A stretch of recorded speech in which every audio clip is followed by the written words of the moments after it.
મુખ્યમંત્રી ભૂપેન્દ્ર પટેલ પાટણના સાંતલપુરની મુલાકાતે 110.28 કરોડના વિકાસલક્ષી કામોનું લોકાર્પણ અને ખાતમુહૂર્ત કર્યું।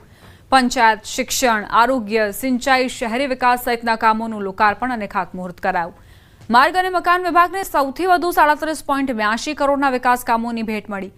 સાંતલપુરના કલ્યાણપુરા ચામુંડા માતાજીના મંદિરે કાર્યક્રમનું આયોજન કરાયું હતું। સાંતલપુર ખાતે યોજાયેલા કાર્યક્રમમાં કેબિનેટ મંત્રી બળવંતસિંહ રાજપૂત, સાંસદ ભરતસિંહ ડાભી, ધારાસભ્ય લવિંગજી ઠાકોર ઉપસ્થિત રહ્યા।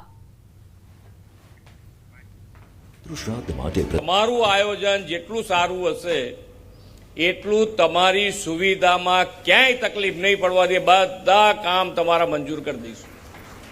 એ પછી પાણીનું હોય, સ્વાસ્થ્યનું હોય, શિક્ષણનું હોય, રોડ રસ્તા હોય, તમારે જે કામ જોઈએ એ કામ તમે તારે તમારી તાકાત, માનનીય વડાપ્રધાન શ્રી હર હંમેશ કહે છે કે તમારો સંકલ્પ એ મારા સંકલ્પ પૂરો કરવાનો છે।